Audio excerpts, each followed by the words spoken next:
আরেকজন ভাই সুন্দর একটি প্রশ্ন করেছেন যে জুমার খুতবা চলাকালীন সময়ে নফল সালাহ আদায় করা যাবে কি না। গুরুত্বপূর্ণ একটি প্রশ্ন। আমাদের দেশে জুমার সালার পূর্বে গতানুগতিক যে পদ্ধতিতে আমরা মসজিদগুলোতে জুমা পড়ি, দেখা যায় যে আপনার ইমাম সাহেব বাংলায় কতক্ষণ আলোচনা করেন, আলোচনা করার পর উনি বলেন যে যারা সুন্নত পড়েন নাই আপনারা 4 রাকাত কবলাল জুমা পড়ে নেন। জি, 4 রাকাত কবলাল জুমা পড়ার পক্ষে সহি কোনো হাদিস খুঁজে পাওয়া যায় না, না সহি বুখারীতে না সহি মুসলিমে সহি কোনো হাদিস খুঁজে পাওয়া যায় না। দুর্বল হাদিস আছে কিনা আমার জানা নাই। আমাদের দেশে অধিকাংশ মানুষেরাই এই আমলটা করে আসছেন, অধিকাংশ মসজিদে শতকরা 90% বা তার চেয়ে বেশি হতে পারে। যাই হোক, অধিকাংশ মানুষ যা করছেন তা সঠিক নাও হতে পারে। কোরআন এবং হাদিস যা বলে তাই সঠিক। অধিকাংশ মানুষ কোরআন এবং সহি হাদিস মানতেও পারে নাও মানতে পারে, সেদিকে আমার তাকানোর দরকার নেই। আমি তাকাবো রসুলের সুন্নাহর দিকে, কোরআন আল কারীমের দিকে এবং সহি সুন্নাহর দিকে। যদি পাই সামি'না ওয়া আতা'না, শুনলাম মেনে নিলাম। আর যদি না পাই সেটা আমার বাবা করতে পারে, আমার ভাই করতে পারে, আমার ইমাম সাহেব করতে পারেন, বাট আমি তো নিতে পারছি না, কারণ আমি আমার ইমাম সাহেবের গোলাম না। আমি কার গোলাম? আল্লাহর গোলাম। আমার আদর্শের আদর্শ মানবকে, কাকে আমি আদর্শ হিসেবে গ্রহণ করব? মুহাম্মদুর রাসূলুল্লাহ সাল্লাল্লাহু আলাইহি সাল্লামকে। লাকাদ কানা লাকুম ফি রাসূলিল্লাহি উসওয়াতুন হাসানা, তোমাদের জন্য রাসূলের জীবনে রয়েছে সর্বোত্তম আদর্শ। তো 4 রাকাত কবলাল জুমার পক্ষে কোনো সহি হাদিস না পাওয়ার কারণে আমরা সেটা করতে পারছি না।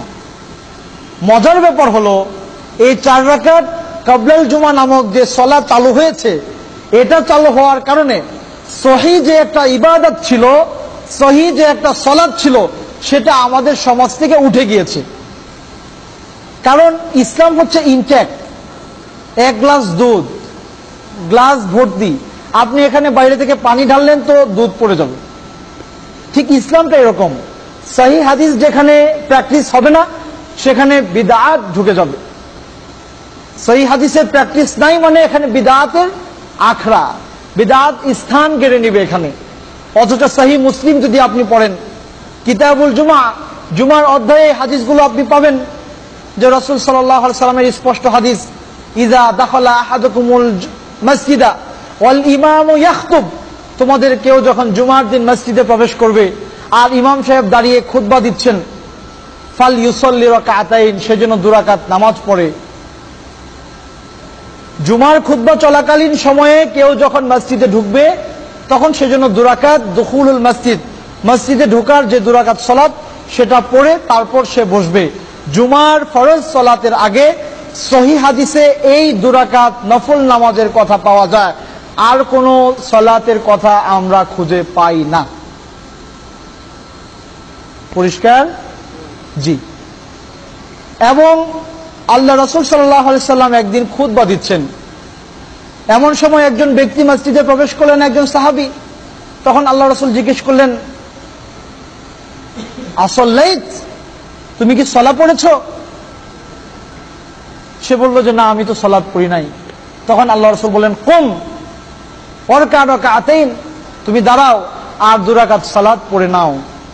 তাহলে রাসূল সাল্লাল্লাহু আলাইহি সাল্লামের জীবন যদি আপনি আদর্শ হিসেবে গ্রহণ করে নেন, সেটা শুধুমাত্র আপনার জিকির করার ক্ষেত্রে, সেটা শুধুমাত্র আপনার 5 ওয়াক্ত সালাত আদায় করার ক্ষেত্রেই, সেটা শুধুমাত্র লাউ খাওয়া সুন্নত সেক্ষেত্রে, মধু খাওয়া সুন্নত এক্ষেত্রে, আপনি এই সুন্নতটাকে কেন গ্রহণ করছেন না?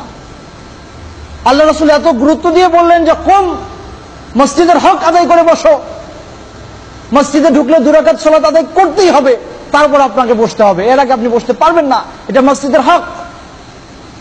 এই ব্যাপারগুলো, এই সুন্নাহগুলো আমাদের সমাজে প্রচলিত নাই, এই সুন্নাহগুলোর কদর নাই। যখনই আপনি এবং আমি মসজিদে প্রবেশ করব, ইজা দাখালা আহাদুকুমুল মসজিদা, যখন তোমাদের কেউ মসজিদে প্রবেশ করবে, ফালা ইয়াজলিসান্না ক্বাবলা আইয়ারকা রাকাতাইন, সেজন্য 2 রাকাত না পড়ে সে বসতেই পারবে না, 2 রাকাত পড়ে তারপর বসতে হবে। 2 রাকাত সালাত আদায় করে আপনি যখনই ঢোকেন মসজিদে, তখনই 2 রাকাত আদায় করে তারপর আমরা ইনশাআল্লাহ বসবো। ওমা তৌফিক ইল্লা বিল্লাহ। আল্লাহ সুবহানাহু ওয়া তাআলা আমাদেরকে তার রাসূলের মাধ্যমে এভাবে শিখিয়েছেন। তো রাসূলের হাদিসে আমরা যা পাবো তাই পালন করার চেষ্টা করব। এর পেছনে যত রকমের কথা, যত রকমের সমালোচনা থাকতে পারে, কিন্তু সমালোচকরা যদি দলিল পেশ করতে পারেন তো আমার মানতে তো সমস্যা নেই। কিন্তু সমালোচকদের যদি দলিল হয় মুরব্বীদের কথা, সমালোচকদের দলিল যদি হয় ওলামাদের কথা, সেটা তো আমি মানতে পারি না। কারণ আমি হচ্ছি মুসলিম, আমি আত্মসমর্পণকারী আল্লাহর কোরআনের কাছে এবং কোরআনের ব্যাখ্যা রাসূলের হাদিসের কাছে। এর বাহিরে আমি যেতে পারবো না, আমি বাউন্ডারি ক্রস করতে পারবো না। কারণ আমি যদি এখন দুনিয়া থেকে চলে যাই, আমি আমার মালিকের কাছে যাব। আমি যদি বাউন্ডারি এখানে কোনো মানুষের কারণে ক্রস করে থাকি, সে তো আমাকে চালানোর উপকার করতে পারবে না। সো কেন আমি তাকে অনুসরণ করব? ওমালিয়া, আমার কি হলো, লা আ'বুদুল্লাযী ফাতারানী ওয়া ইলাইহি তুরজাউন।